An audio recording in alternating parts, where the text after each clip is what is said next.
Bah, super-héros, l'accroche de départ, c'était ceux qui... On veille sur ceux qui veillent sur vous.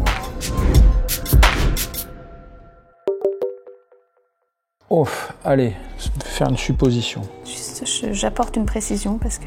Donc c'est compliqué, merci de m'avoir donné une info. Non, c'est pas compliqué, mais tu vas voir.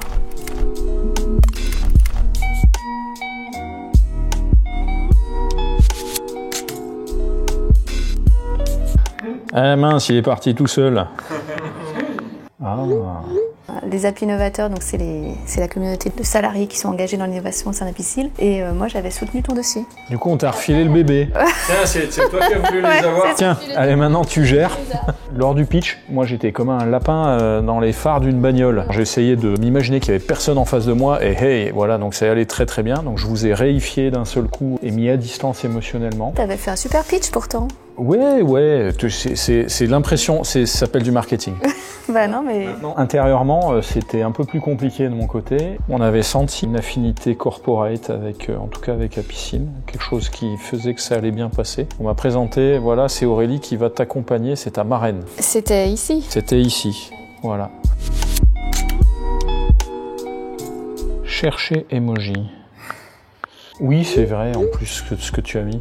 On a eu la chance de faire plusieurs accompagnements et accélérations, mais c'est vrai que là, ça a été un vrai conseil, mais aussi avec Axeléo notamment. Alors franchement, là, on a été bluffés. C'est eux que je voulais aussi citer dans les partenaires. Je crois que tu as apprécié aussi vraiment l'accompagnement. On travaille avec eux, c'était vraiment, vraiment qualitatif. Mais nous, on a appris aussi parce que finalement, toutes les startups qui sont accompagnées n'avancent pas de la même façon et ont toutes eu besoin finalement d'un accompagnement un peu spécifique. C'est aussi pour ça qu'on s'est adapté.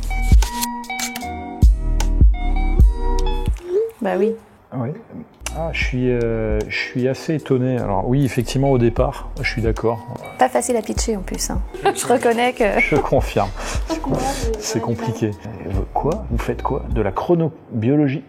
J'ai un souvenir ému du premier accélérateur ou incubateur qui nous a vu pitcher. Et on avait un pitch deck de 70 slides. Pour leur expliquer la chronobiologie, je leur ai fait un cours. Mais un cours sur la variation circadienne de la pression artérielle chez le sapeur-pompier, dans tel cas, etc. Je pense que je les voyais qui s'enfonçaient tout doucement. Voilà. Ça n'a pas toujours été le cas. Ouais, non, parce qu'après, en plus, il y a des backgrounds aux super-héros. Je pourrais dire une bêtise en disant je connais pas et enfin, mince, c'était un truc horrible. Ouais, puis moi, tu peux faire plein de jeux de mots sympas et mon équipe va te donner des surnoms et tout ça si tu veux. Qu'est-ce que c'est ça? Oh, pétard. Ouais, tu vas imaginer plein de choses. J'aurais pu mettre l'homme aux 1000 casquettes plutôt. C'était pour être accord avec l'image des masques. Non, c'est parce que t'es gendarme, t'es pompier, t'es fondateur d'une start-up, t'es papa d'une famille nombreuse. Je m'appelle Marc Redel et je suis toujours le même, tu vois, par contre. Ouais, mais c'est vrai que tu peux à la fois te présenter comme un gendarme, comme un pompier, comme un universitaire. J'aime jouer avec les représentations des autres, donc, mais ça c'est ma formation. C'est pas tout le monde qui a autant de... C'est ma formation de sociologie. De c'est des blagues sociologiques avec moi-même. Je me marre, voilà. Alors moi j'ai mis Wonder Woman.